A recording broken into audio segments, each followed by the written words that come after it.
Don't you mean horse pistol? I sure do, daughter. Grandpa was in the horse pistol for 3 weeks. The day nurse and night nurse. That's a hospital. Yes, sir. Most hospital folks Grandpa ever lived with. I think you mean they were hospitable. No, they took his chewing tobacco away from him when he went in. Grandpa always said... Look, old-timer, look. Can't you stop changing the subject? No, I can't, Johnny. Teacher always told me I couldn't tell a subject from a pelican. Listen, but you don't mean pelican. Why don't I? Because a pelican is a big bird. You're telling me, Johnny.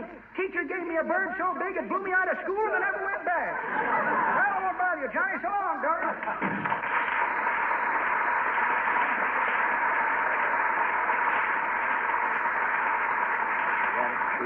All right, Earl Stanley McStuff.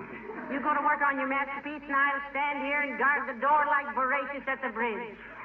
You mean voracious. Voracious means having a big appetite. Well, this whole thing is strictly from hunger. So you get busy, and I'll... Hello, folks. Am I intruding? Frankly, old chap, yes, you are. I say, old fellow, would you mind frightfully, old radish, if I asked you to stop by another time? That's a good fellow. What's the matter with him, Molly? Did he fall asleep in a Ronald Colman movie? He's writing a book, Mr. Wilcox. He thinks that phony Piccadilly accent gives him a certain air. It does. Why don't you open a window? Oh, now I say, old broom. Stop it. You sound like some dentist that just fitted you with a London Bridge. Molly, what's this about him writing a book? Well, let me tell you about it, Junior. You see, my hero, Lieutenant Fragwell of the Navy... The Navy? Yeah. Hey, could you say something about battleship linoleum and then sneak in a few words about Johnson's glow coat? This is a novel, Wilcox, not an advertising folder. Anyway, he falls in love with a girl named Maisie Laprine because she reminded him of his mother. And you remind me of my mother. Oh. McGee reminds you of your mother, Miss Wilcox? Yes. When he's happy and excited like this, he acts just like my mother used to when she was telling somebody about glow coat. How easy it was to use, now it shines as it dries. Are you going to let me tell about my book? Oh, excuse me. Go ahead. Well, just as Fragwell and Maisie are on their way to the house to get married, up comes a messenger in a cloud of dust. So, what's a little dust? Johnson's glow coat, dirt and dust, right up to the damn cloth. And anyway, glow coat protects You better let him go on, Mr. Wilcox. He's turning green. Oh, pardon me. Well, then what, Fibber? It's a message for Lieutenant Fragwell to report for duty. The marriage is off. He's been called back into the service. Well, the surface is an important thing. If you protect the surface of your linoleum against dirt and wear, it'll almost last forever because glow coat is the I didn't say surface. I said service. C-E-R-V-I-S-E. Service. You see, Fragwell is a West Pointer. Now, hold on. Wait a minute, McGee. If Lieutenant Fragwell was in the Navy, why did he go to West Point? Ah, wouldn't Hitler like to know that?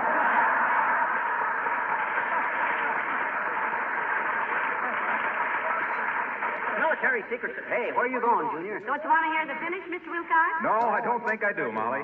You see, I'm so used to sparkling, gleaming, immaculate wax coating that Johnson's glow coat gives, it spoiled me for inferior finishes. Oh. Well, I'll see you again.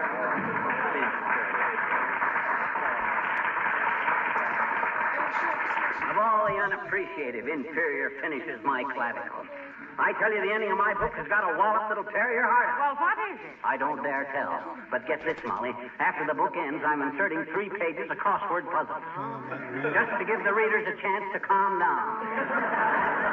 This book has got such a smash climax that I don't want to be responsible for people going hayseed. You mean Haywire? I thought Haywire was a movie actor. That's Hayward. What is Haywire? Buy the bail? I'll buy the bail if it's cheap. What are we talking? Come in, thank goodness. Good afternoon. I'm sorry, sis. Whatever it is, we don't want it. We got all the linens we need. And if it's magazines, you're wasting your time because Are you Mr. McGee? Yes, I am, sis. And let me tell you again. I am Virginia Cheltenham, the literary agent. Oh, gee, if I don't even... Oh, my gosh. Got caught with your accent down, didn't you, dear? Come in, Miss Virginia Ham. Cheltenham. Virginia Cheltenham. I suppose you're a mighty proud girl to have a father who could write a book. She ain't my father. I'm her mother. Oh, excuse me. Miss Cheltenham, my wife, Molly. How do you do, I'm sure? Your wife? Oh, how splendid. Let me tell you something about myself, Mr. McGee. I am a literary agent of long standing. Have a chair, Chel? I beg your pardon? Oh, yes, thank you. Yes. Mr. McGee, are you familiar with serial rights, motion picture rights, dramatic rights, foreign translations, and the other 100 things regarding which a busy author must protect himself? Heavenly days. And I thought an author just wrote a book and took his money and boom, that was that. No, I never knew there was so much to it, Miss Sis. Well, they are all very important. I was having tea one afternoon with, now let me see. There was Red and Jack and Elle and Ernie. Who are they? Red, that's Red Lewis, of course. Sinclair Lewis, you know. Oh, yes. I read his book, Aerosmith. Disappointed, though. No Indians in it. Who are them other guys?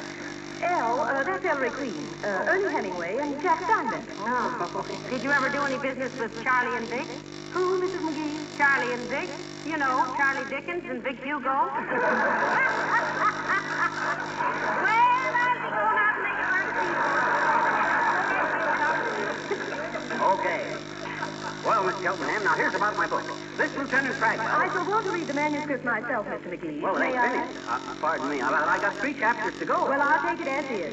A manuscript needn't necessarily be complete to make a sale, you know. Oh, swell. Well, this Lieutenant Fragwell... Now, my usual business procedure is this, Mr. McGee. Yes? I take full responsibility for the promotion and sale of all rights in your literary work. Oh, I... You, on the other...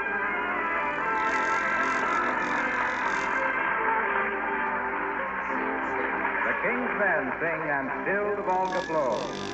Still the Volga flows through silent valleys that must learn to sing again.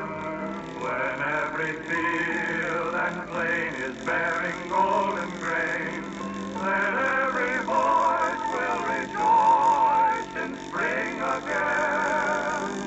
And still she rolls along, the mighty heartbeat of defiant winter's song. Her car will rise again in peaceful skies again, and never fall while the Volga flows. Here was once a city whose broken walls from dust will someday rise, when peace has cleared the sky. Meadows black and barren will lift again their heads of shining grain, and hearts will have no pain to remember. But now the battle rages through the city, and the meadow with its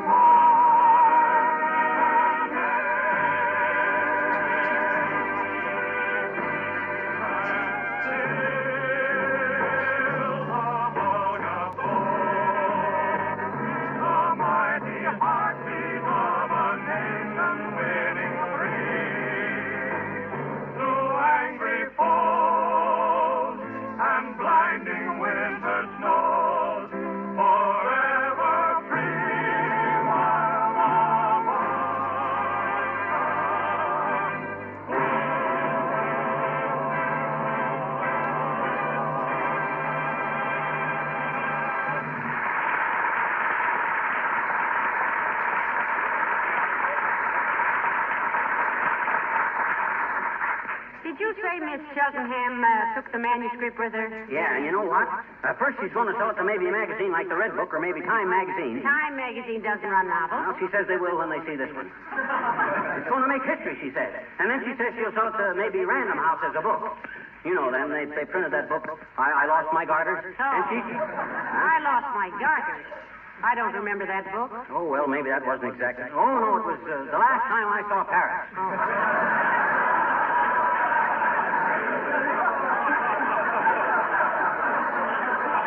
Then she'll have it dramatized into a Broadway play and then sell it to the movies. Why, gee whiz, we might... Hey, maybe that's a messenger with a check from some publisher. Maybe $1,000. Now, don't start counting your chickens just because you've laid an egg, dearie. Come in.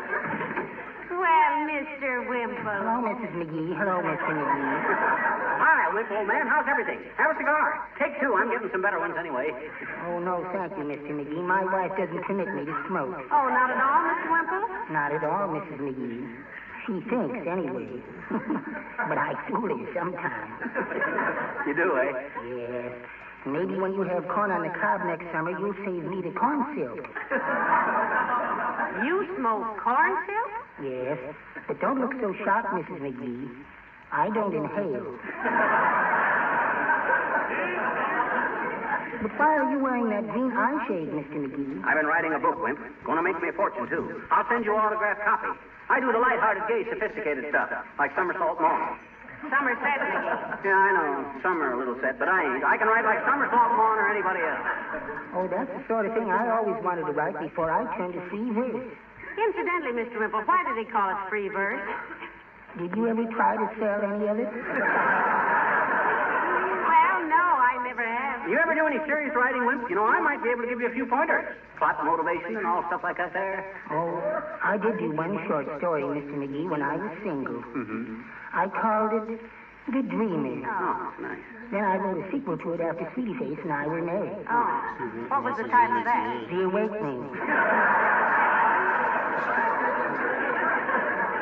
You know, Mr. Wimple, you don't look very well. Have you been ill? Oh, no, Mrs. McGee, I'm really quite...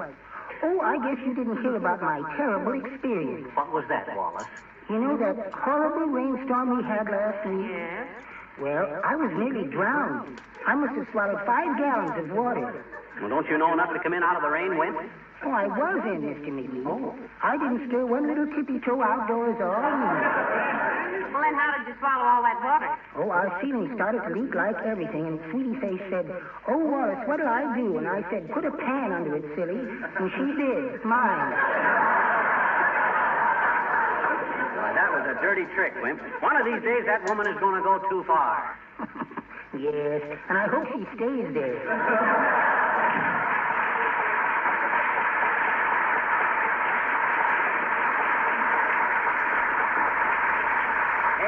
You know what I'm going to do with the first $50,000 I make off my book? I'm going to buy... Tell me later, dearie. I've got to take these tea things out. You wait, Molly. One of these days you'll look back and wonder how we could live in a dump like this. Ah, there's a little woman that's going to have a dozen pairs of silk stockings if I have to stand over those silkworms with a horsewhip. Yes, sir. You go. Come in. Hi, mister. Oh, hello there, little girl. Did you hear about my book? I said, did you hear about my book? You got a book? What do you mean, have I got a book? I just wrote one. I'm an author. You're another what? Not another anything. I says I'm an author. I wrote a book about a young naval lieutenant named Tragwell who falls in love with a girl. Well, gee, what do you think he'd fall in love with a horse? Don't be so fresh, kid. Remember, a hairbrush ain't exactly obsolete as part of a child's education. I don't get it. One more smart crack and you will. Oh. Now, look, haven't you got any place to go but here? Sure. I gotta go down to the Bonton department store and return these tiddlywinks. What's the matter with them? Too much tiddly and not enough wings. Well, look, let me tell you more about my book. You see this Lieutenant Tragwell? Show me a picture, mister. Please, will you? Will you, please? Oh, I'm sorry, sis. I used up all the paper writing my book. I Here. can't... Well, draw it on the back of this piece of paper, mister. Okay. Mm-hmm. Now, first I'll draw up... Yeah. Hey, where'd you get this piece of paper? This is part of my book. I found it. What? It was in that green box down by the corner. You know, the one that says, "Help keep our city clean." See, it's just full of papers like this, mister. It's full of papers? You mean my book is stuffed into a trash can? Oh, no. You're kidding, ain't you, sis? Tell me you're kidding. Yeah, and get that hairbrush? No, this is terrible. Hey, Molly. I heard the whole thing, McGee. Oh, this is all a mistake. Where's that agent's phone number? I'll call her. I already called it, and there isn't any such number. You better go home, little girl. Yeah, beat it, sis. I'll see you later. Okay, mister. Oh, boy. I knew that woman was no good. Who, me? No. Not you, sis. Oh, goody. Goodbye. Oh.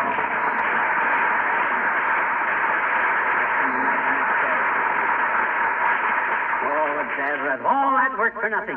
My career. How much money did she take you for, McGee? Well, gee whiz, she sounded legitimate. How much did she get? Well, she asked me for $500 to promote the book, advertising and stuff. How much did you give her? Then she come down to $250, and I said... How much did she get? All I had. $27.75. Oh, what a a fool I've been. Well, it was a pretty cheap lesson at that. Huh? Now forget it and tell me what you want for supper. Oh, am I ever the chumperoo? Yes, dearie, I know. But what do you want for supper? Put some oats in a pail. What? Yeah. As long as I made a jackass out of myself, I might as well eat like one.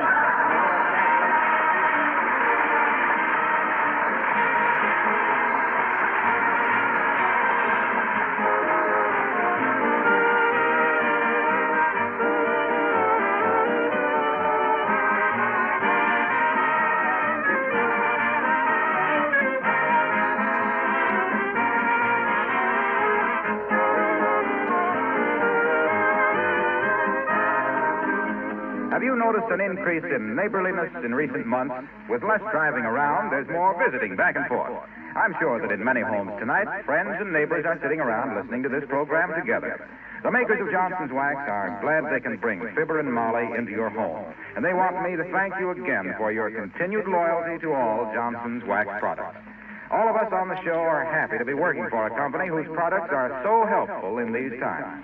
The regular use of Johnson's Wax protects your floors, furniture, and woodwork at a time when conservation is so vital. It saves you many hours of work when manpower and womanpower are so important. And besides, it makes your home more beautiful and more sanitary because a wax home is a clean home.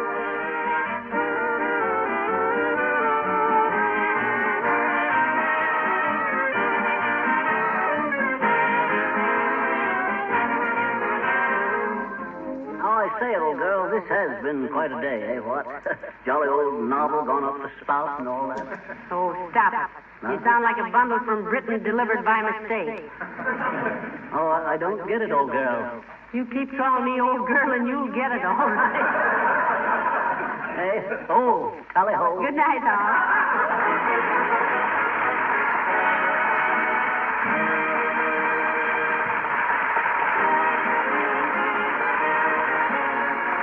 The characters of the old-timer and Wallace Wimple heard on this program were played by Bill Thompson.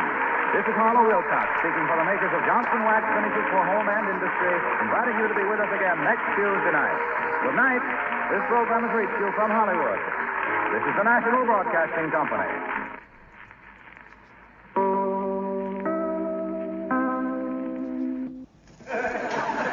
The Johnson Wax Program with Fibber McGee and Molly.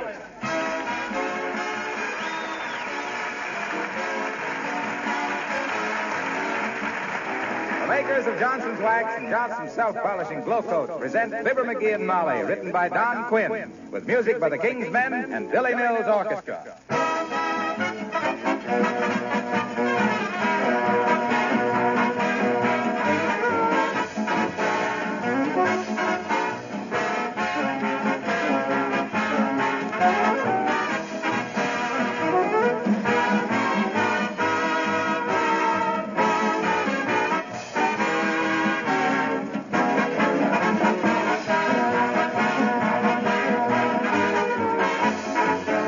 Have you ever stopped to think, with all the millions of pounds of goods that are being shipped to our armed forces, what a job it must be to package all of these items, wrap them securely so the salt air and moisture can't get to them? Many things now have to be wrapped in paper or cardboard to save metal. Do you know what is helping greatly to make these cartons moisture and weatherproof? Wax. Yes, special wax preparations have been developed by the makers of Johnson's Wax, and countless thousands of these cartons are actually dipped in this wax, completely immersed in a wax bath that impregnates the paper boards and acts as a seal against air and moisture. These special Johnson carton sealing waxes are already in use for food containers and soldiers' ration kits, for cartons containing small arms ammunition, small machinery and automobile parts, surgical instruments.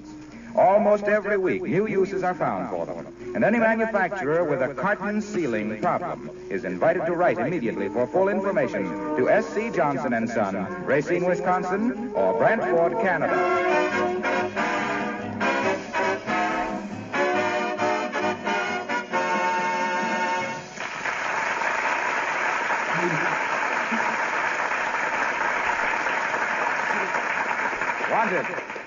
Wanted, one family-sized skeleton for closet to replace 2 tons of accumulated junk.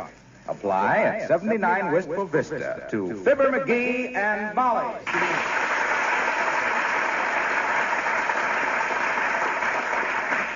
McGee, now you've been promising and promising. You've simply got to clean out that hall closet. Haven't I got time just to finish a crossword puzzle? How far have you got with it? Oh, I ain't started it yet. There ought to be one in these old newspapers somewhere. McGee, you're stalling again. Why do you dread it so much? On account of my fingernails. Look at them. They haven't been trimmed in weeks. I'll bet I could run up a tree like a cat. What's that got to do with cleaning out the closet? Because I can't find my nail clippers, and I think they're in the closet. And if I open the closet, I'll find them. And every time I use them, I cut my fingers. That's why. Oh, my. Well, you can think up more far-fetched excuses. Hitler ought to hire you to tell his people about Russia. Now, come on, get busy. I'll get it. Hello? Who? Yes, I'll take the order. You take order for what? Just a minute now till I write that down. Yeah, 3 pounds of bacon sliced thin. 7-pound rib roast to beef. Hey, what? How about some nice pork chops? No, you can't get them. About 6? All right. And a pound of butter? No. Oh. Yes, indeed. No, don't use up your gasoline. We'll deliver it first thing in the morning. Don't mention it. Goodbye. Who was that? Wrong number.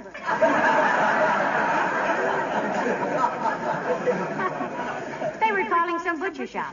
Well, what did you take that big order for? They won't get it. No, but they'll have a wonderful night's sleep. Now, look, McGee, this hall closet. Come in. How do you do? I am making a radio survey. What radio programs do you listen to regularly? Oh, Lum and Abner, and Fred Allen, and Bob Hope, the great Gildersleeve. Oh, lots of things. How about David's first wife's second husband? I don't think we know him, Bud. It's a radio program. What do you think is the main point of interest in David's first wife's second husband? Well, I'm afraid we don't hear it, sir. It's really a splendid program. Very interesting. Well, I'm sure it is, Oh, Bud. thank you. Wait till I write that down. Think it is very interesting program. We used to hear a lot of radio shows, Bud, but we don't have the time now. I can't say we miss them either. Oh, that's splendid. I'll put that down, too. Never misses David's first wife's second husband. Now tell me, what is your very favorite program? Oh, I hate to say. I see. Hates radio. Thank you very much, folks. Good day. Yeah, that's the first pair of spats I've seen in years. I guess you don't have to keep mending them like you would if you wore socks. Look, McGee, are you going to clean out that closet like you promised? Oh, I suppose. Go ahead, open her up. Oh, no, you open it. Oh, no, you don't. Not me. The last time I tried. Oh, dear, come in. Hello, Mrs. McGee. Hello, Mr. McGee.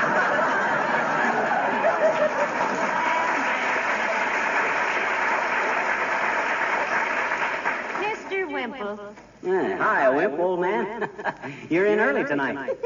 Yes, I know, Mr. McGee, but I just couldn't wait to read you my new poem. Oh, a new poem. Isn't that wonderful, McGee? Yeah, what's the title, Wimp?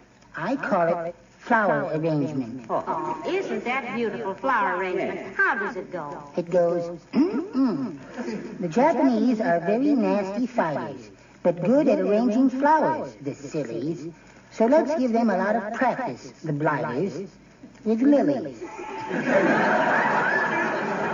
Well, not bad, Wimp. I'd like to have a copy of that. All righty. Have you got a typewriter I could make some copies on? No, we loaned our typewriter. Why, sure we have, Wimp. You betcha we Why, have. McGee, you know very well. Now, let me think. Where is that typewriter? Oh, yeah, I know where it is. Right in there in the hall closet, Wimp. Right on the shelf. Help yourself. Thank you. Right in here. No, Mr. Yeah, that's it, Wimp. Right in there.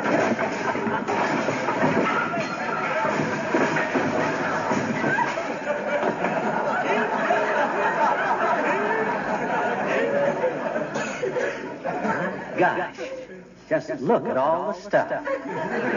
Well, I guess I might as well clean it out now that it's open. Why, Mr. Wimple, you're trembling. What's the matter? Oh, it's all that noise and confusion, Mrs. McGee. My goodness. You people go to any lengths to make a person feel at home, don't you? Well, I'm sorry the noise upset you. Can I give you something to brace you up? That would be wonderful, Mr. McGee. Make it half and half. Half what and half what? Half water and half milk. I don't think we got a drop of milk in the house, Wimp. How about some root beer? Oh, no. I wouldn't dare, Mr. McGee. I went home with some ginger ale on my breath once, and Sweetie Face raised Ned. Oh, she did? Yes. Ned is our gardener. Sweetie Face raised him way overhead and threw him at me. That brow of yours really dishes it out, doesn't she? Oh, she's just a big, impulsive girl, Mr. McGee. And that reminds me, I've got to be getting on home. I promised Sweetie Face I'd clean her army rifle today. Oh, is she quite a marksman, Mr. Wimple? Indeed, she is, Mrs. McGee. She's going out to the rifle range this afternoon. Yeah? I put a plug in the end of her rifle so the snow wouldn't get into it. A plug? Why, my gosh, Wimp, if she fires that gun with a plug in it, she'll blow her head off. Yes.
McGee. Yeah. You know, we just cleaned this closet out 4 months ago. I think the pixies do it. I think the pixies go around at midnight and steal stuff out of junkyards and attics just to put in our closet.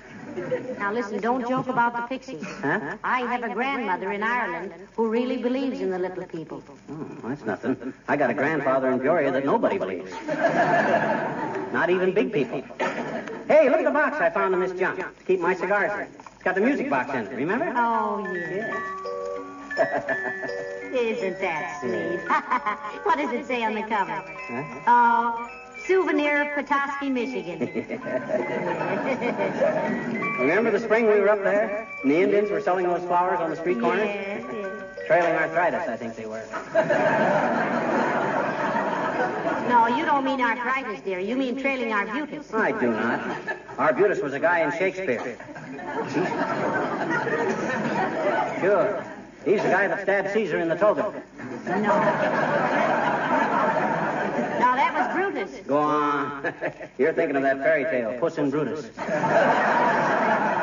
No, it wasn't Puss in Brutus. Huh? And I tell you what you mean is arbutus. Well, then what's arthritis? Well, it's a sort of a rheumatism that makes your joints swell. That's what I say. Any place that sells flowers on every street corner is a swell joint. Now, this isn't getting this junk cleaned up. Come in.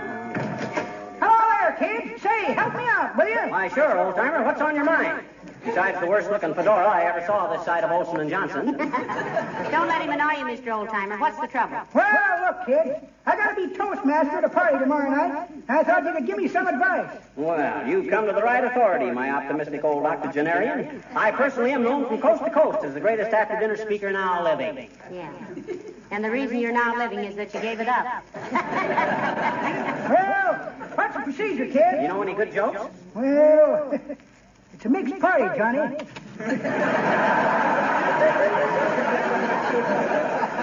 that case, you got to stick to whimsy. I'm going to be pretty nervous. Up there with all those people looking at me. Nothing to be nervous about. The only thing is, old-timer, to be a good Toastmaster, you got to be fast on your feet. Oh, that's easy, Johnny. Watch this. Huh?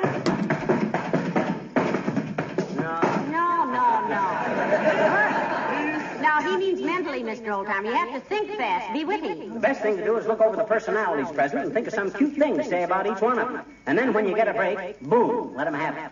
Don't you think I'm kind of butting in? Why should they? You're the master of ceremonies, aren't you? No, I'm the toastmaster. Huh? I stand over by the sideboard and make the toast. Then they put it on a plate and pour chicken on a king all over it. Well, much obliged for the help, kids. Hope I can remember. Be witty, fast on my feet. Personalities, boom, let them have it.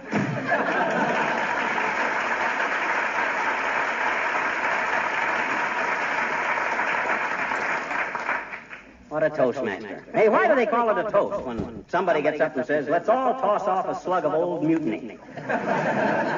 In honor of our dear pal, Fred Mitney. Why toast? Search me, dearie. Unless it's because somebody with a lot of crust gets up and burns somebody to a crisp. Or butters them till they're soggy. Now, come on, there's a lot of work here to be done. I'll say there is. Oh, for goodness sake, stop playing with that music. I just wanted to see how many cigars I had left. Yes. Look, McGee. Jim. Here's that wedding present we got from Aunt Sarah. Huh? I wondered where that had gone to. Oh, dear, I was hoping it'd never show up again. Who wants a marble Venus with a clock in her stomach? Well, now, I think it's beautiful. Here, wind it up and see if it'll run. You wind it up or I'll run. I get too embarrassed. Hello, folks. Am I intruding? Uh-oh. Who opened the closet? We're cleaning it out, Junior. Sure is a pile of inconsequential junk, isn't it? Well, you're going to just stand there and criticize Wilcox? Why don't you jump in and help us? Oh, listen now, Mr. Wilcox doesn't have to mess with this stuff, McGee. Well, I wouldn't mind it a bit, Molly, except that I have an appointment in just a few minutes. Look, Junior, the older I get, the less patience I got for beating around the bush. What do you mean, McGee? I mean, we ain't fooling anybody. He come in here to say something nice about Johnson's wax.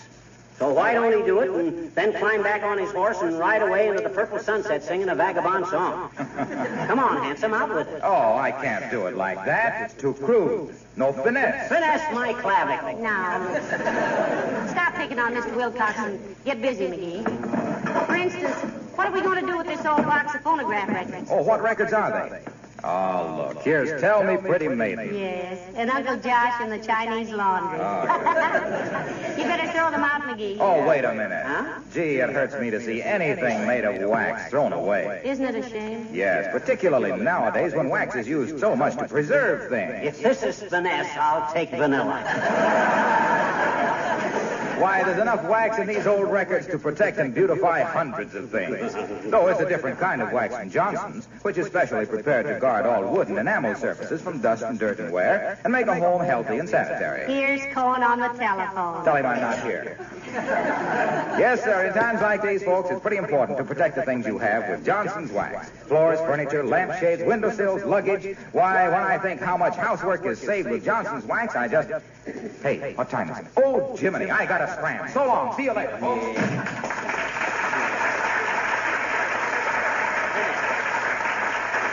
So, that was finesse. No wonder he left in such a hurry. What do you mean? He had to rush that tired old plug to a veterinarian. Come on, McGee, I've got 1,000 things to do, so let's get this stuff cleared away. Hey, look, let me handle this, Molly. You go do your housework. This is a job I can do better alone anyway. Well, all right, but if you need any help, you call me. Okay. Look at all this. I wonder where Molly ever picked up all this junk. It'll take me all to get straightened out. Come in.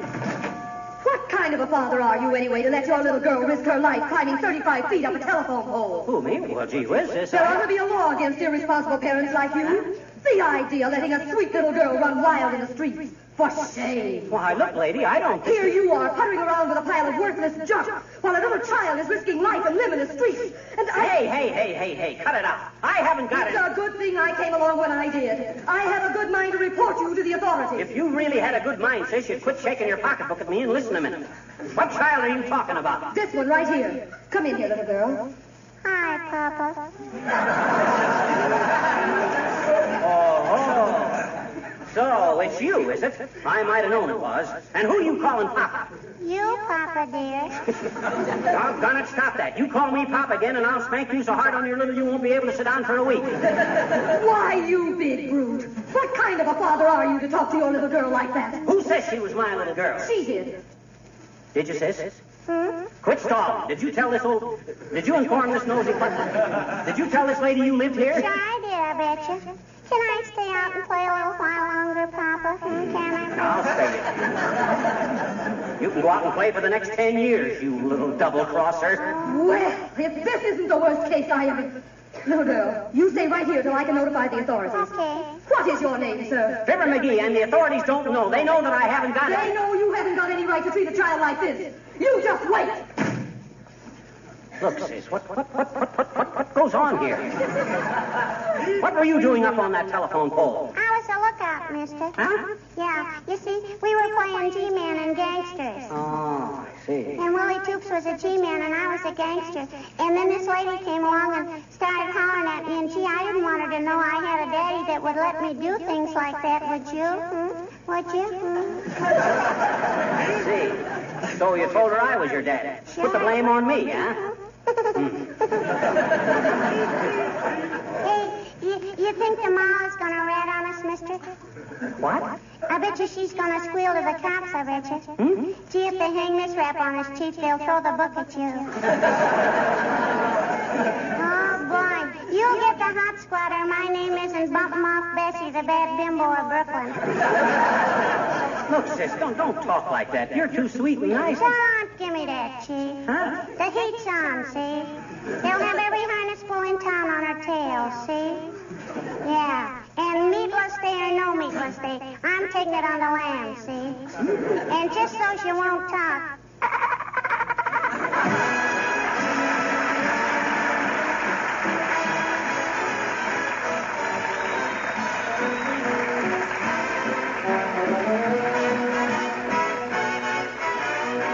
The King's Men sing Hit the Road to Dreamland from Star Spangled Rhythm. Bye, bye, baby. Time to hit the road to dreamland. You're my baby. Take you in the land of the twinkle, twinkle, twinkle. Hold tight, baby. We'll be swinging up to dreamland all night, baby. Where the little cherubs trot. Look at that knocked up moon, been a blowing his top in the blue. Guess he never saw the likes of you. You're such an angel. Bye, bye, baby. Time to hit the road to dreamland. Don't cry, baby. It is divine, but the rooster has finally crowed. The old Sandman strolling by, he says, hit the road, here's sand in your eye. King Solomon in his wisdom said, there ain't nothing quite as good as a good feather bed, and that it may not be the very written word. So don't quote me because I've only heard. Yes, yes, good chillin', time to shut your eyes. With everything electrified and mechanized, that you should get a little nervous, then I ain't surprised. And so go to bed chillin' because you can't cure the ill with capsules, tablets, and vitamin pills. The only thing that'll rest your head, it is a good night of sleeping in a comfortable bed. So just resolve to be good and firm, because the early little bird is gonna catch the worm. Bye, bye, baby. Time to hit the road to dreamland. You're my baby. It is divine, but the rooster has finally crowed. Time for all you children to hit that ever-loving road.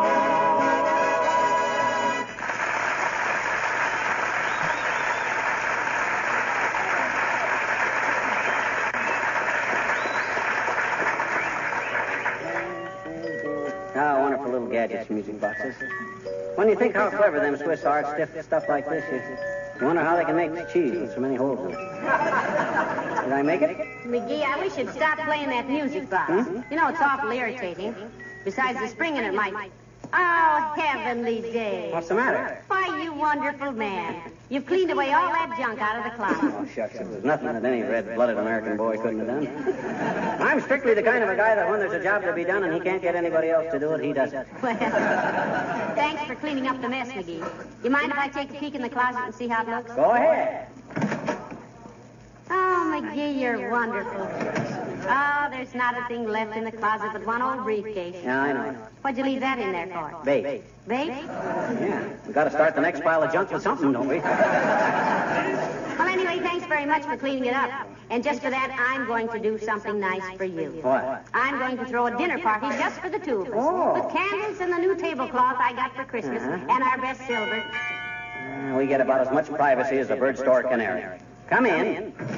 Oh, how do you do? Buenas noches, mis queridos amigos. Perdonen ustedes, pero mi estufa se ha quedado toda descompuesta y no puedo hacer la comida para mi hermano como no tenga el Little Monkey Wrench. You understand French good enough to know what she said, Molly? I think it was Spanish, dearie. Oh. I recognize the words monkey wrench. Gee, so did I. I never knew I spoke Spanish. Look, sis, we didn't quite get it. What was it about a monkey wrench? Señor, y como no encuentre una, no puedo hacer la comida para mi hermano. Y a mí me gusta tanto sorprenderle cuando llega a la casa y no sabe. What's cooking? Well, I'd like to know what's cooking myself. Isn't she a pretty little thing, McGee? Yeah. You speak any English, sis? Oh, sí, señor. I speak the English much good. She's not doing it much good. You live around here, dearie? Sí, señora. Mi casa está muy cerca down the street. Oh, it must be a new neighbor. And you want to borrow a monkey wrench, eh, sis? Sí. Yes, I see. You see, Molly? Yes, I see too, dearie. Yeah. She wants to borrow a monkey wrench. Yes, Spanish is a cinch for us. What you want the monkey wrench for, sis? My stove. He is broken. Oh. I fix him, I cook. My brother, she is coming home soon tonight. Esta noche. No fix, no dinner. Y si una hermana no tiene la comida lista cuando el hermano llega, entonces ella está sticking her neck out, ¿no? I think I get it, McGee. She wants to take the wrench and fix her stove. So she can cook the dinner for her brother. Yes. That right, sis? Sí, señor. Oh, you are a very smart Alec. Never mind, McGee. Hand her that little wrench there you were fixing the music box with. Oh. That's it, yes. I hope you get your brother's dinner all right, dearie. By the way, what does he do? He eats the dinner. No, we mean, what does he do for a living, sis? What's his job? Oh, he flews. He what? He flews. Es un piloto. He flews the aeroplane. Oh, he flies an airplane. Sí, señor. He is a much good fluer, my brother. Por muchos años él está volando un aeroplano y él siempre tiene la... ¡Carlos! That is my brother. He flews over the head. Well, I thought for a minute he was going to flues down the flue. Always he is fluing close over the head. He flews once, he is not coming home for dinner. He flews 2 times, he comes home. Oh, signals, eh? Well, I guess he ain't coming home for dinner tonight, sis, so you better just take him home. 2 times he is flew over the head. Carlos is home for dinner. Ay, qué contenta. Muchas gracias, queridos amigos, por ayudarme tanto. ¿It's okay, kids?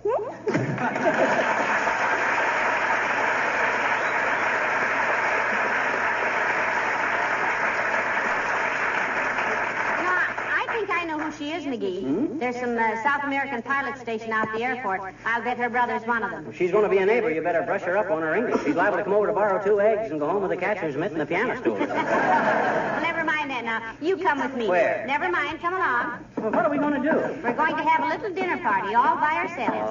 I'll get out the silver and the candlesticks, and you get my new tablecloth out of the linen cabinet. Oh, now, Molly, you shouldn't go to all this trouble. But, darling, I want to. You've worked hard and you deserve it. You've been a good kid. Go on now. Get out the tablecloth. No, let's use an old one. I'm kind of dirty from No, working. sir. Now, the best is none too good for Well, you. gee, I don't think we ought to. McGee, do as I say. Get that tablecloth out of the linen cabinet. Yeah, but look, Molly. Well, if you won't, I will.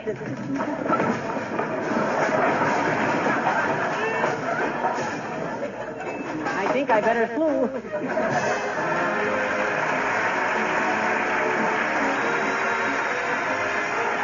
Right here and now, I've got to break down and make a confession. The other day, a woman accused me of telling only half the truth. It was in connection with a story I've told you several times on this program about how Johnson's Wax helps to keep your home sanitary and healthful because a waxed home is a clean home. She said I had completely forgotten to tell you one of the main reasons why Johnson's Wax keeps things clean. Because it cleans as it polishes. Well, that's true, folks, and I'm sorry if I haven't made that clear. You see, all three forms of Johnson's wax, the paste, liquid, and cream, contain one or more active cleaning agents. When you apply them, they remove dirt and grease, and at the same time leave a tough film of wax that seals the surface against dirt and guards it against wear. Then when you rub the waxed surface, it glows with that matchless mellow beauty that good housekeepers and decorators so much admire.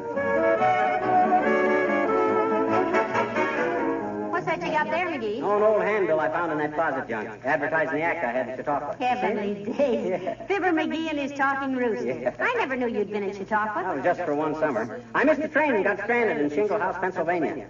Anyway, the rooster didn't really talk. I used ventriloquism. Like Edgar Bergen. Yeah, only much smarter. Go on. You were smarter than Edgar Bergen? Why, certainly. Is Bergen smart enough to have a partner he can eat? Good night. Good night, Al.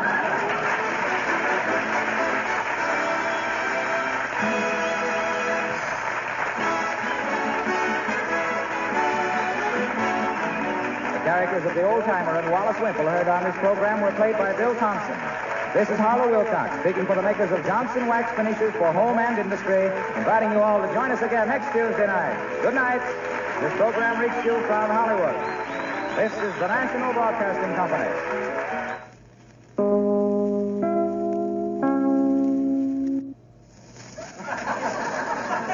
The Johnson Wax Program with Fibber McGee and Molly.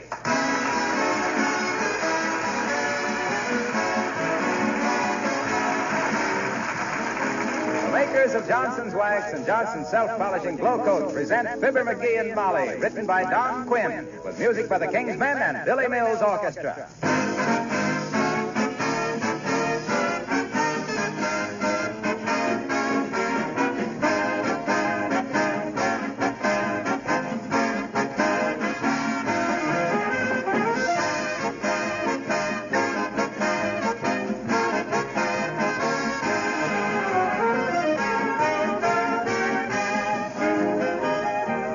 It's a brave man these days who will make a prediction. But I'd be willing to bet that within the next few days, we receive a good many letters from listeners making the same suggestion about how to take better care of shoes. And though I've mentioned it to you before, I think it's very timely to remind you again that genuine Johnson's Wax, either paste or liquid, is a wonderful protection for shoes, boots, luggage, and all things made of leather. It keeps the leather soft and pliable, moisture resistant, makes it wear longer, resists scuffing, and of course greatly improves its appearance. Keep some Johnson's Wax handy for use as a shoe polish. All the members of your family will have use for it. This is just one of many uses for genuine Johnson's Wax, besides its major uses for protecting floors, furniture, and woodwork. Wax is a real help in the battle of conservation, and its cost is negligible.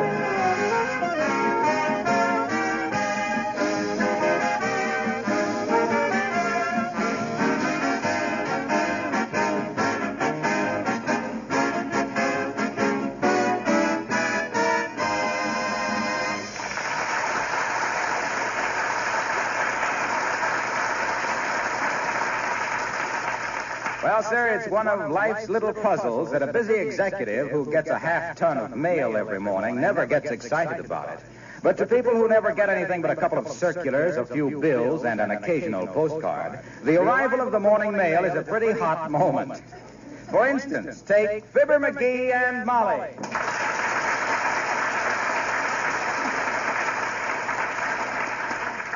I wish that mailman would get here. He's 10 minutes late this morning. Oh, take it easy, dearie. The way you watch for the mailman every morning, anybody'd think you were selling hay for the Pony Express. Oh, gee whiz. You never know what you'll get in the mail. You remember I got an important letter last week. What was that? Well, it was confidential, but you remember I showed you the return address on the envelope from the White House. Yes.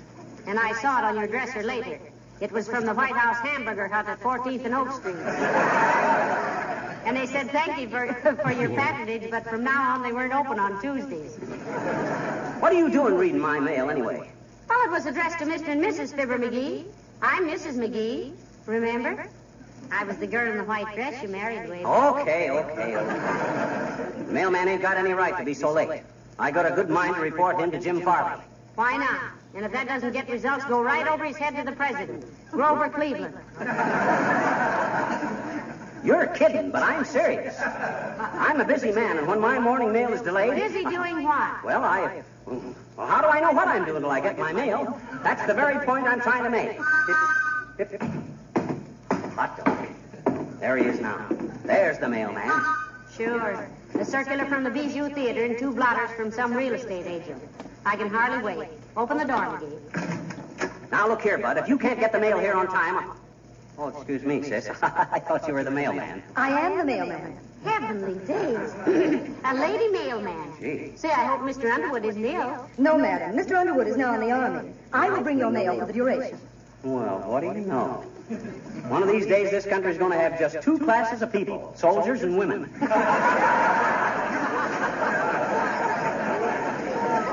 a bad idea, either.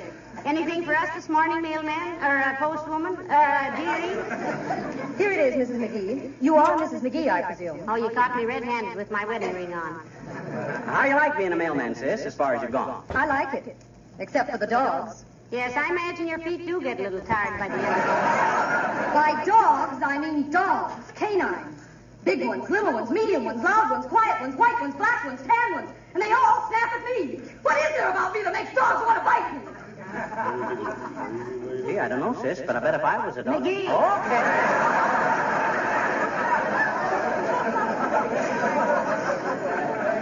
Listen, it isn't you, dearie. All dogs get nervous when they see someone carrying a big package or a big bag.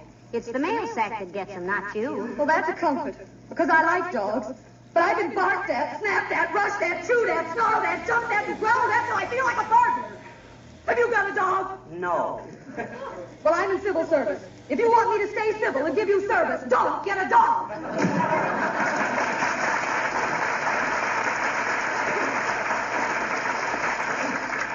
I wonder what the official title of a lady mailman is. Baguette?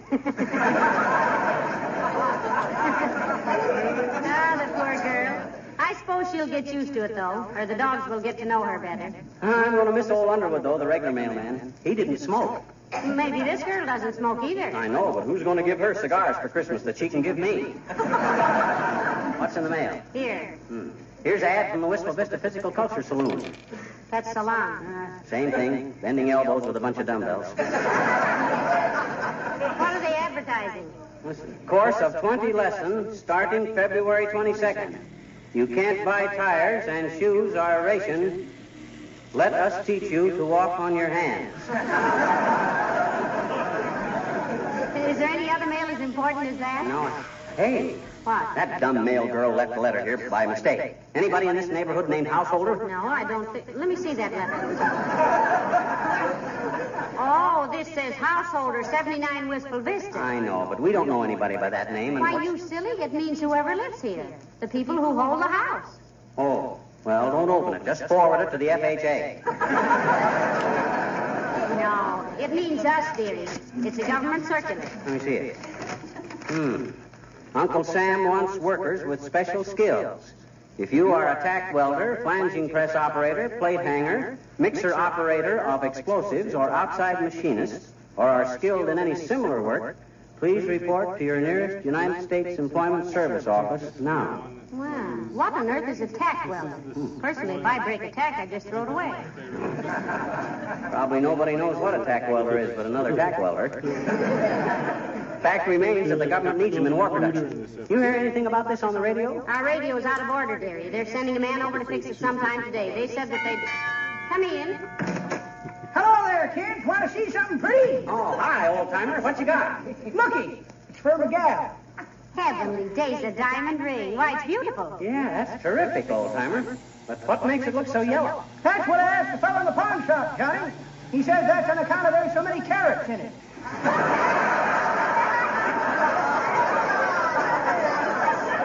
I suppose that must be it. Are you and your girl really getting engaged? Well, we really got engaged last night, daughter. Bessie was sitting on my lap in front of the fireplace. We had the lights turned down kind of low, and I says, Bessie, I says, and she says, yes, Whitley. Who's Whitley? That's me, Johnny. Anyway, that's what I told her my name was. I call her Olga. I thought her name was Bessie. No, it is. Olga's kind of a nickname I started. But why do you tell her your name was Whitley? Well, if you're going to be nosy about it, Johnny, The only engagement ring I could afford was in this here pawn shop and had an inscription in it that says, to Olga from Whitley. Well, just wanted you to see the ring. I'll invite you to the wedding, kid.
I still don't know how you're going to find any plate hangers or tack welders or outside machinists for the government if you don't even know what they are, McGee. Shucks, I don't have to know what they are.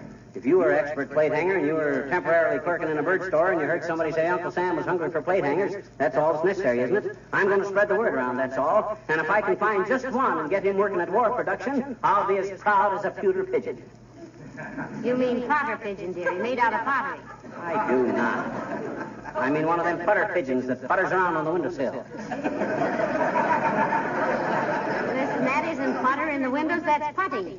And who ever heard of a putty pigeon? I didn't say putty pigeon. You said pewter. Well, what's pewter? It's a mug. That's what I says. I'd feel like a mug if I don't find the government some good tackle. And besides that... I'll get it. Whoever it is, ask them did they ever work as an outside machinist. 79 Wistful Vista, Molly McGee speaking. Who? Oh, hello, Abigail, darling. I was wondering... What? Why, isn't that terrible? But I'm sure McGee wouldn't think of doing so... Yes, I know, Abigail, but... Oh, no, I'm positive. Well, you two may have your little arguments, but after all, when it comes to doing such a cruel... Oh, no, Abigail, no. I'm just as sure as I'm standing here that McGee had absolutely nothing to do with it. Yes. Goodbye, Abigail, dear. McGee. Huh? What was the idea of sending Abigail Uppington that insulting comic Valentine? Who, me? I didn't send her any comic Valentine. Well, I wish I'd have thought of it. Well, she's simply furious. Are you sure you didn't have anything to do with it? Molly, I give you my word as I stand here wondering whether to spend my next coupons for sugar or shoes. Whether to go barefoot or hungry. Or whether... Well, hello, folks. Mind if I come in? Oh, do, Mr. Wilcox, do. Do we mind if he comes in? He reminds me of the doctor who was going to operate on the dancer for appendicitis. Mind if I cut in, he says. Hey, Harlow. Yeah? You ever do any tack welding or plate hanging? I don't know. What is it? Well, we don't know either, but the government wants very badly to get in touch with tack welders and plate hangers. And what were those other things, McGee? Well, here's the circular. Flanging press operators, mixer operators of explosives, outside machinists, and people familiar with similar skilled work. Ever do any of that stuff like that there, Junior? No, but I got a cousin in Milwaukee that's a pretzel bender. Well, I'm afraid bending pretzels is no great contribution to the war effort, Mr. Wilcox. Haven't you any special skills at all? Oh, sure. I'm a whiz-bang on the subject of preserving things with Johnson's wax, on how to seal wood and leather and enamel surfaces against dirt and wear and dust and dampness, on how Johnson's wax not only saves things, but gives them a new luster and a new beauty, that makes an old chair or cabinet gleam with pride, that makes housework so much easier by... Yeah. Oh, I'll bet there isn't a guy in the country that can tell you more uses for Johnson's wax in a house than I can. Windowsills, lampshades, luggage, floors, furniture, shoes. Oh, baby, shoes! Now there, we got something. Did you know... Mr. Wilcox, Yeah. one more question. Did you send Mrs. Uppington a comic valentine? Certainly not. I never send anybody comic valentines. I think they're brutal. Did she get one? She got one, Junior, and she thought I sent it. She was ready to come raging over here and beat my skull in with my own clavicle. I talked to her on the phone, and she was really loaded for moose, Mr. Wilcox. I'm afraid I didn't succeed in convincing her that McGee didn't send that valentine either. Well, you haven't convinced me either. Oh, yeah? You really think I'm the type of guy that deliberately hurts people's feelings by sending them insulting valentines? Suppose I meet somebody who's a tack welder. Or one of those other specialists. What then? You just tell him to report right away to the nearest U.S. Employment Service. Wilcox, you didn't answer my question. What question was that, Do pal? you think I'm the type guy to send people comic valentines? Frankly, pal, I think you're not only the comic valentine type, but the squirting flower in the coat lapel type. The chewing gum on the doorknob type. The look through the telescope and get a black eye type. And last but not least, the bomb that goes off when you start your car type, and I'll let you know if I find any plate hangers.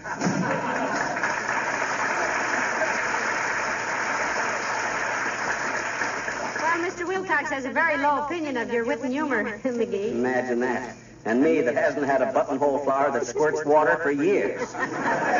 Wonder where I could get one. No. Stop it now. First thing I know, you'll start pulling chairs out from under people as they go to sit down. I will not. That's something even I don't think is funny. And you know why? Why? Because the last time I did that to a guy, he slugged me. You ever hear me speak of Fred Nittany of Starved Rock, Illinois? Yes. Well, sir, Fred Nittany was the guy that did it.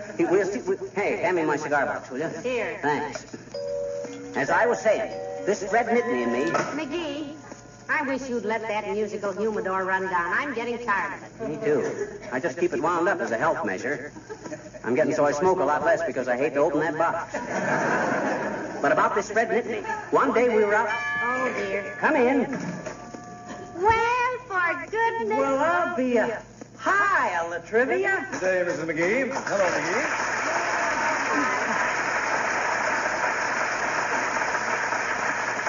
Oh, my, isn't this nice? Mayor Latrivia. Thank you, Mrs. McGee. But it isn't Mayor Latrivia anymore, you know. It's just plain Coast Guardsman Latrivia. Oh, you certainly look wonderful in your sailor suit. Molly, please, not sailor suit. That sounds sissy. They call them costumes.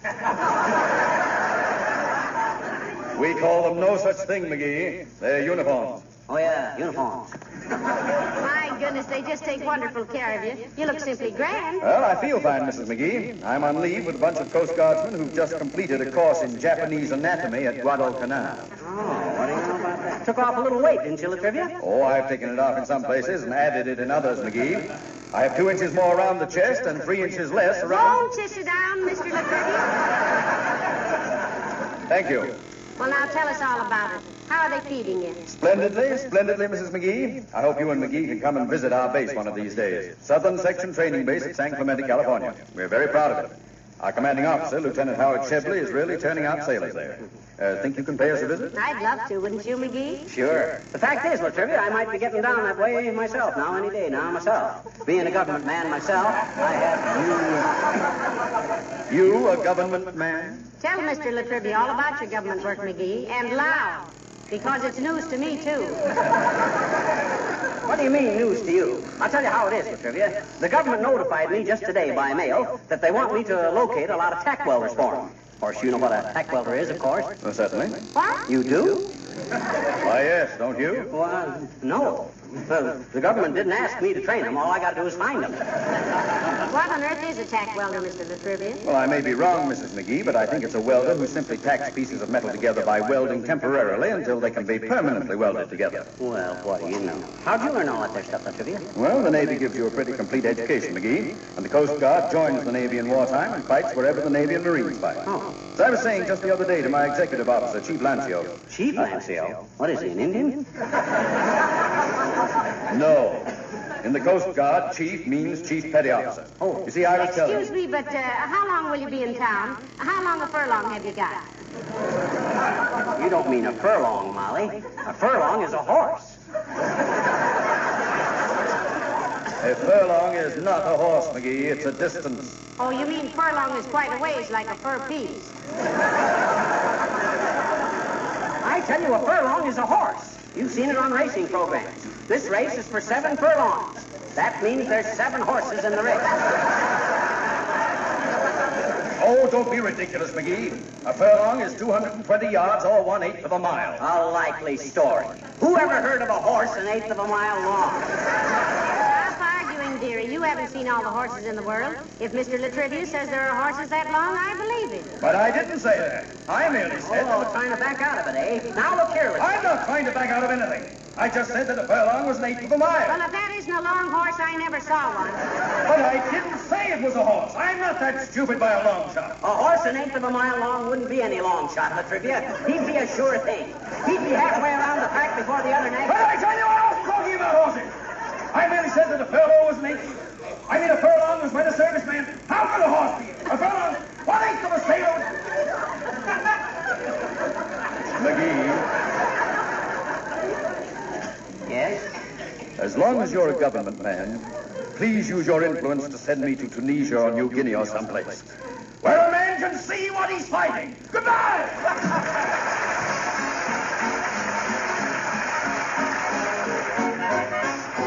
The King's Men sing Phil the Fluter's Ball. Have you heard of Phil the Fluter of the town of Ballymook? Oh, the times are growing hard with him. In fact, the man is broke, so he just sent out a notice to his neighbors, one and all, as how he'd like the company that ain't at a ball. When he wrote to the people, he was careful to suggest to them that if they found a hat of his convenient to the door, well, the more they put in whenever he requested them, the better would the music be for bothering the floor. With a toot of the flute and a twiddle of the fiddle, oh, hopping in the middle like a heron on the griddle, oh, up, down, hands around, crossing to the wall, oh, and breathe the gaiety and fill the blues ball. Little Mickey Mulligan says he'll show you how. The pretty widow Cappity got up and took your bow. Like a dungeons off the floor, so she as sure as you were born. If you'll only make the piper play the heroines in the chorus. So Phil tootled up to the best of his ability. The lady and the gentleman begun to do the share of faith. Mickey Mulligan, 'tis you that has agility. You got the widow Cappity, you're jumping like a hare with the toot of the flute and the twiddle of the fiddle. Oh, hopping in the middle like a heron on the griddle. Up, down, hands around, across and to the wall. Oh, and breathe the gaiety and fill the fluter's ball. By and by then, till the fluter tipped away to little crooked Pat. Well, I think it's fairly time, says he, for passing round the hat. So Patty passed the coffee round and looking mighty cute. Says he got to pay the piper. Sure, you got to pay the piper. Yes, you got to pay the piper when he toolers on the flute. So all joined in with the greatest joviality, and drinking in their pockets with the jingle mighty sweet. Jigs were danced of the very finest quality. Mickey and the widow danced the others off their feet. With the toot of the flute and the riddle of the fiddle, oh, hopping in the middle like a heron on the griddle. Up, down, hands around, across and through the wall. Oh, and breathe the gaiety, the gaiety, the gaiety, and breathe the gaiety and fill the fluter's ball.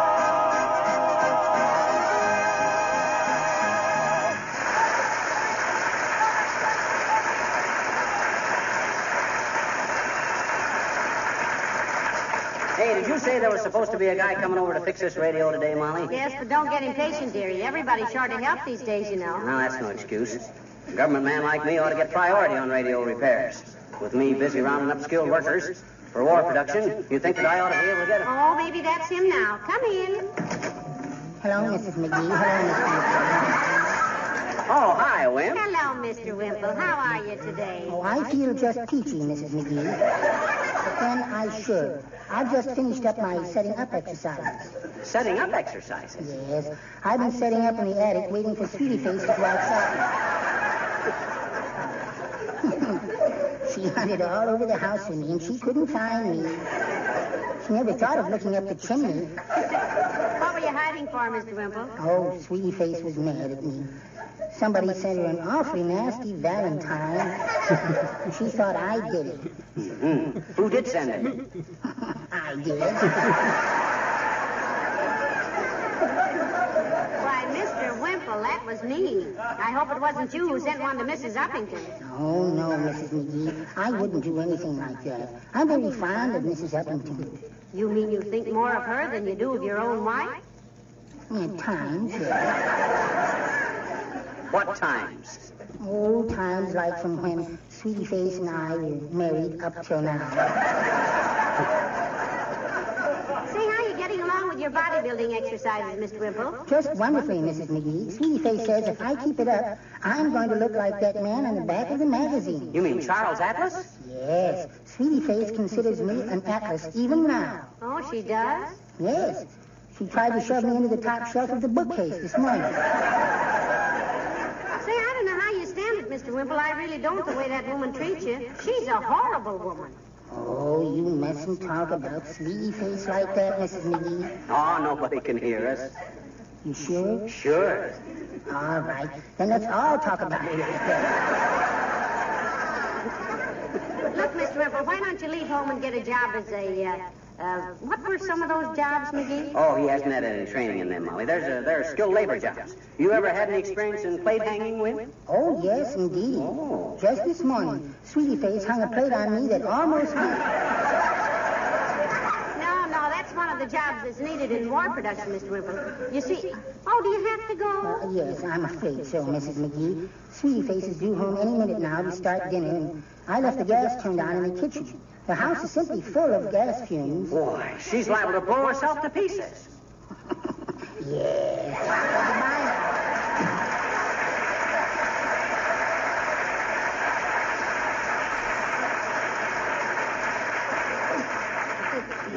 You know, McGee, Huh? sometimes I think that Wallace and Sweetie Face aren't happy together. Oh, that's just your imagination. If I ever saw two perfectly mated people, it's... Oh, dear. Come in. You people call for a radio repairman? Oh, yeah, right in here, Bud. Now, here's the radio right here, sir. I turned it on yesterday and nothing happened. And I do hate to miss Vic and say it if I can possibly hear it. Oh, there's nothing serious wrong, lady. Ah, there you are. It's working now. $2, please. $2? Well, that's fast work. Well, here you are, Bud. You must be an expert radio man. You been doing this stuff long? Oh, no. I'm just helping out my brother-in-law. I see. I always worked as a tack welder myself, but my brother-in-law got sick a year or so ago, and I've been helping him out ever since. He don't need me now, but I just go along and... Hey, what was the matter with the radio in case it happens again? Oh, well, in case it happens again, lady, stick the plug back in the wall socket. Call me anytime. For goodness sakes, $2 for sticking the plug back in the wall socket. What a chip. That guy's got no business in the radio repair business. He ought to go back to his tack welding work. Did I say tack welding? Hey, he's a tack welder. He's one of those guys. One side model. Hey, Buck, come back here. Uncle Sam wants you. Hey, tack welder. Hey, Buck.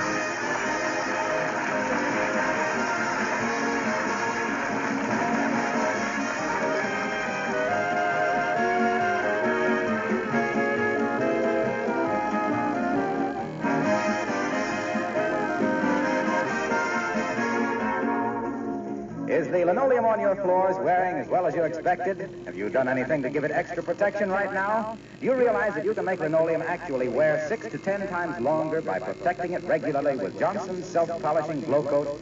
If your program for taking better care of the things you have doesn't include glow coat on your linoleum floors, you're missing an important and a very easy way to practice conservation.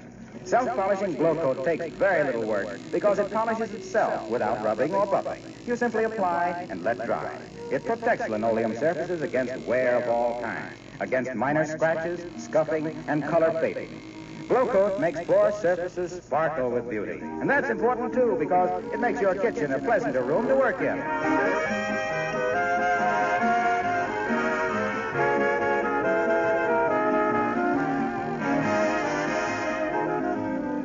Ladies and gentlemen, no fooling, the government does need skilled workers in the lines we've been talking about.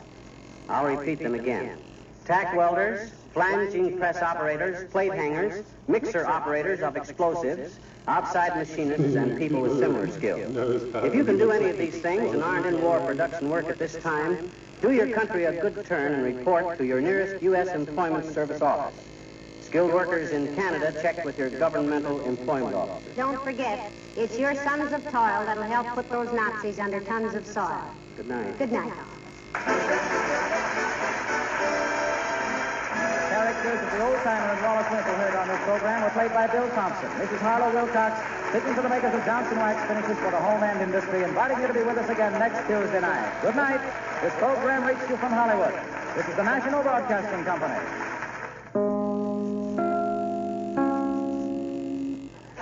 Johnson Wax program with Fibber McGee and Molly.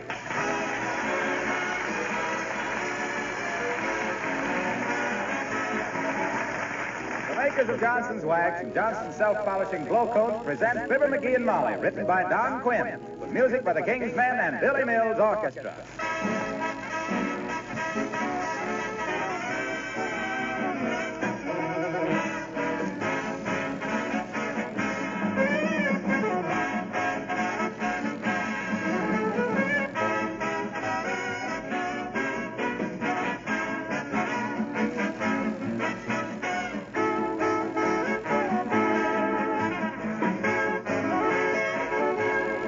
Here's one simple sentence that's worth repeating over and over again. To take better care of your things, try waxing them.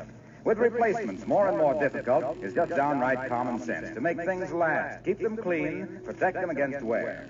Dust and dirt, you know, wear things out more than anything else.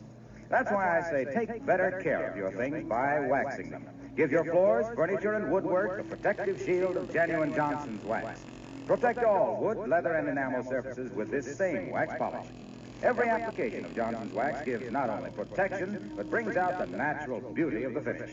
Floors that are regularly waxed grow lovelier every year, and they never need expensive refinishing. There are 100 extra labor-saving uses in your home for genuine Johnson's Wax, which you can buy from your dealer in one of 3 forms: paste, liquid, or cream.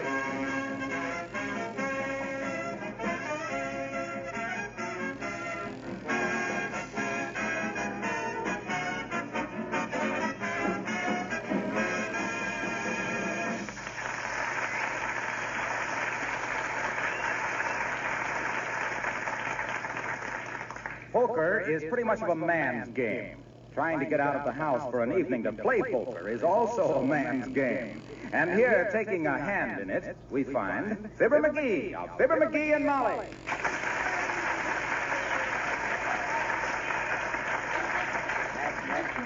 These doggone executive meetings.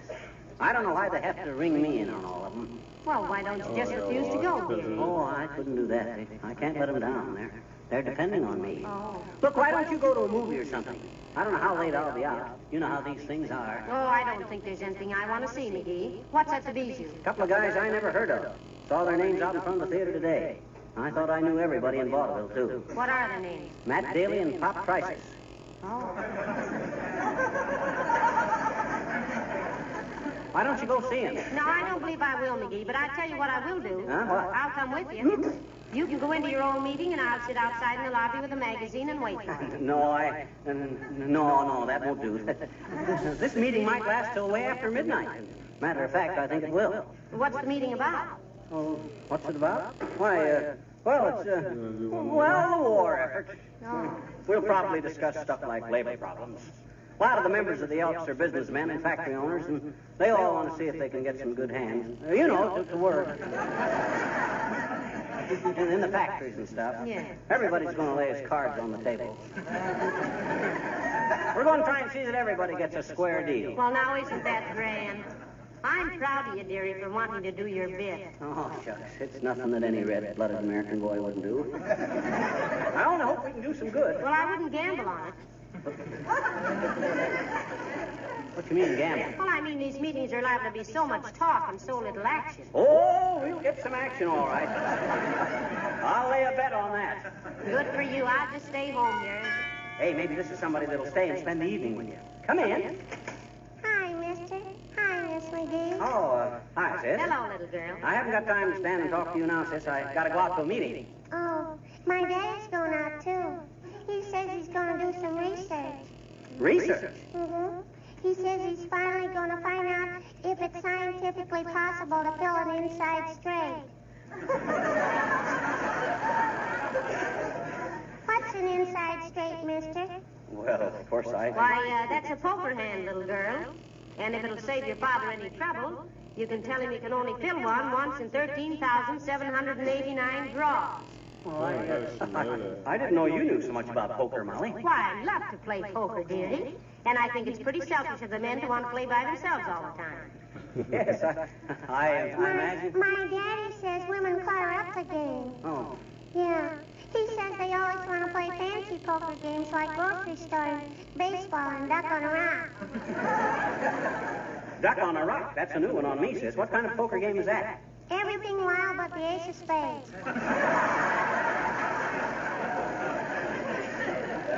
For a kid your age, sis, you really get around. Well, gee, my daddy plays cards all the time, I bet you. Oh. He's always making excuses to get out of the house so he can play poker. He does, huh? Imagine that. You know, I think that's ridiculous. Now, if a man wants to go out once in a while and play cards with his men friends, why doesn't he just say so? You mean that, Molly? Why, of course I do. That doesn't apply to you, though, dearie, because you always lose your shirt. Oh, I don't My know. daddy does too, I bet you. My mama says we're going to have the doors in our house made bigger on account of my daddy's always coming home in a barrel. Are you going to see my daddy tonight, mister? Who, me? Why? No. Mr. McGee is going to an executives meeting at the Elks Club, little girl. Yes, I'm Yeah, one of but the... my daddy said... Never mind what your daddy said. I got too much to do to waste my time. Hey, where are you going, Molly? Well, I've got a cake in the oven, McGee. Now, you leave whenever you like. I'll be all right, dearie. Okay, I'll let you know before I go. Now, look here, sis. You better run along because I'm pretty busy. I got an important meeting tonight. Okay, mister. But I thought my daddy said you were going to be one of the... Please, sis. Never mind what your daddy says. I guess I know what I'm going to do tonight. Now, you run along. You talk too much. Okay. But if you want to stop at our house on your way to the meeting and bring your stuff, my daddy will give you a lift, I bet you. Give me a lift with what stuff? I don't know, mister. Some dirty clothes, I guess. Doggone it, why should I stop by your house with some old clothes? Mister, all I know is what my daddy said. What did he say? He said he was looking forward to taking you to the cleaners.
Go on. Oh, for goodness sakes, McGee, stop fidgeting. Well, gee whiz, doggone it. I hate to go out to a meeting and leave you here all alone.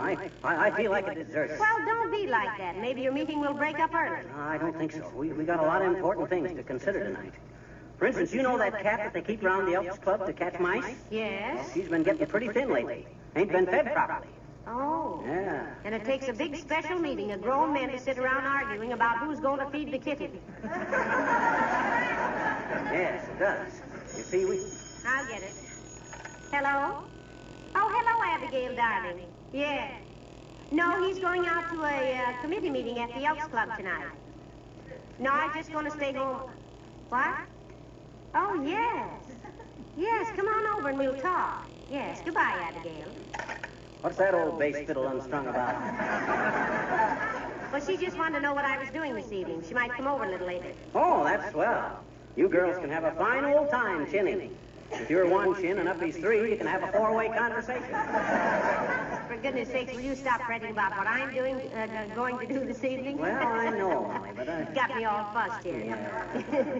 I've been by myself before. Yeah, I know. I won't play with matches. I won't put beans in my ears.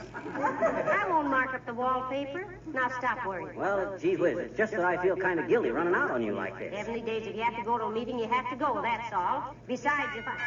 Come in. Hello there, kids. Hey, you know anything about weddings? Well, we had one once, if that makes us experts, old-timer. What was it you wanted to know, Mr. Oldtimer? Me and Bessie are stepping off one of these days, daughter, and we want to do it right. Who's supposed to pay for what?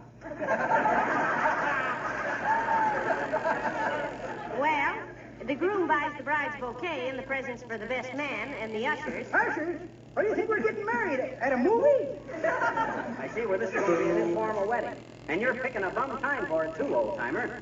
What you mean, Johnny? Who's going to spend 3 racing coupons just so they can throw rice at a couple of chumps? Who's tying any of their old shoes on the back of an automobile with no gasoline in it? Don't let him discourage you, Mr. Oldtimer. You and Bessie go ahead and get married. Where's it going to be? At the bride's home? That's good etiquette? Why, sure it is. On account of so often the groom is living at the YMCA. Then you'll want about 4 ushers, 4 bridesmaids, 2 flower girls, a maid of honor, a best man, and a ring bearer. Yeah, gonna be kind of hard to handle, daughter. Why? Bessie and her old man live in a trailer. Guess maybe we better just sneak out to a justice of peace someplace. Oh, I wish we could be there as witnesses. You gotta have witnesses? Why, certainly. Why not? Oh, what if you want to get out of it later? Won't witnesses be kind of embarrassing? Now, don't talk like that. Aren't you and Bessie in love with each other? Oh, daughter, every time I see Bessie, my heart goes bumpity, bumpity, bump. I get short of breath. My hands tremble. My mouth gets dry. Hey, is that love or am I smoking too much?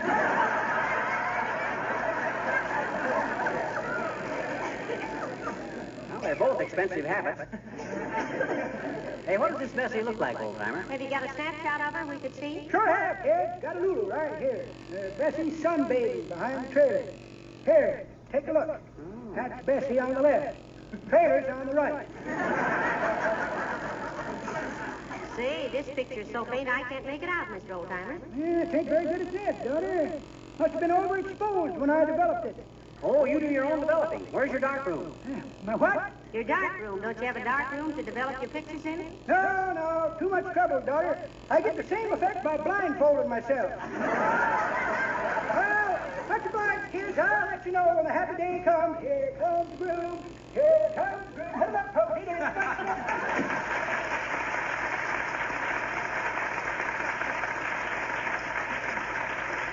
Imagine that old footing. Oh, my gosh, I almost forgot. Hey, Molly, where's the checkbook? It's in my purse, dearie. What do you want the checkbook for? Oh, well, something might come up at the meeting tonight where I might need a few bucks. You know, a donation to some charity or something. Besides, the stakes are usually pretty high. Steaks.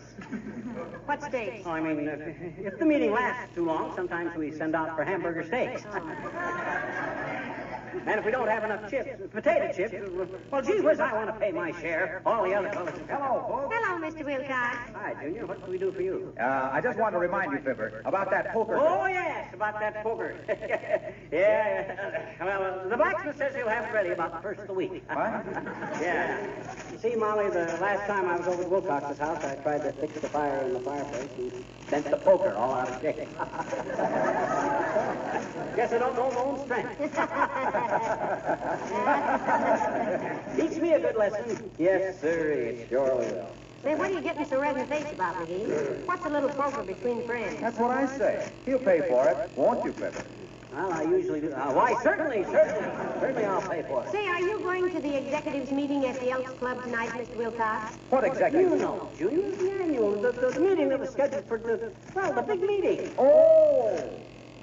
No, I don't think I can attend a committee meeting tonight. Oh. I've got to meet an old auntie tonight. Oh.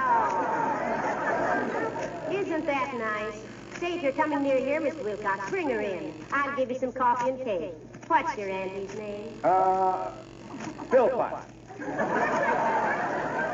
She's one of the... Doggone it, Junior. What are you standing around here for, gabbing about your relatives? Don't try to cover up with a lot of idle conversation. Cover up what, McGee? Well, gee whiz, we know what he's here for. Why don't you get at it? He ain't fooling anybody. Okay, pal, you asked for it. Let's have it. Give your kitchen linoleum a new deal with Johnson's self-polishing glow coat next time you have a full house for a card party. Oh. Enjoy that royal flush of pride you'll get from a clean, sparkling kitchen floor. See how easily spots and footprints wipe right off with glow-coated linoleum. How much more sanitary your kitchen is with the floor surface wax sealed against dust and dirt. If you spill something off a tray, it can't raise the deuce with your linoleum, because Glow Coat is aces in protection. Get a container of Johnson's self-polishing Glow Coat today. It's your dealer's choice. So long, folks. I'll see you.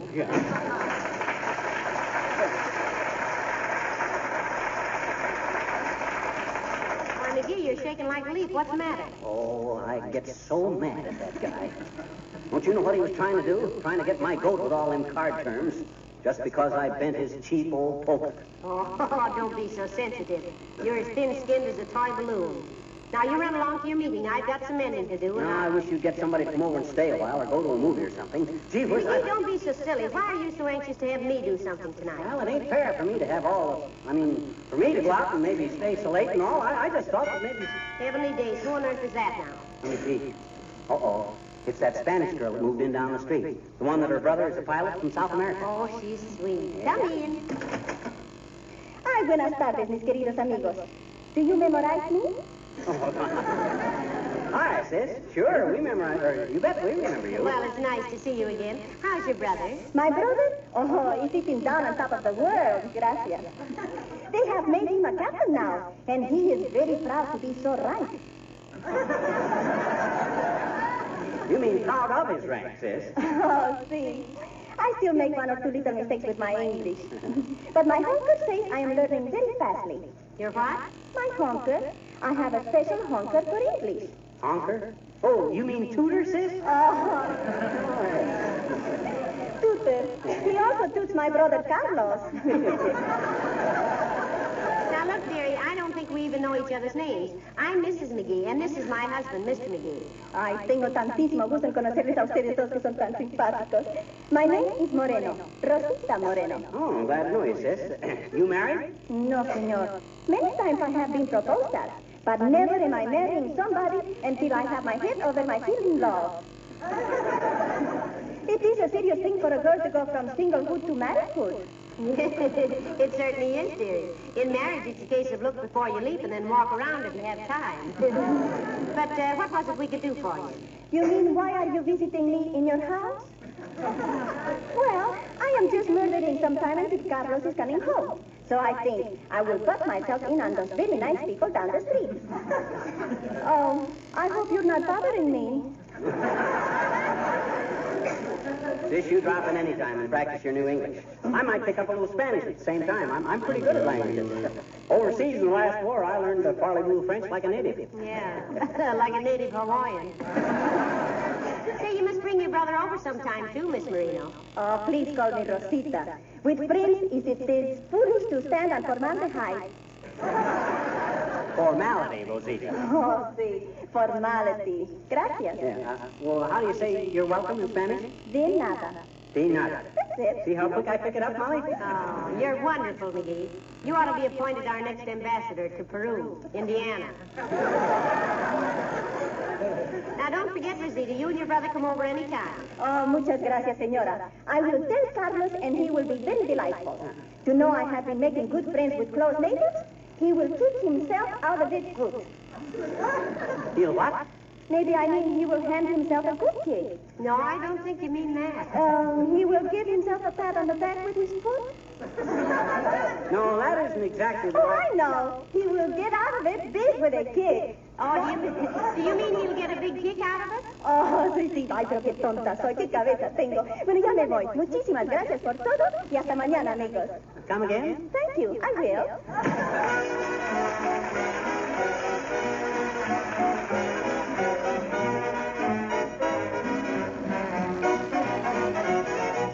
The King's Men and murder, he says.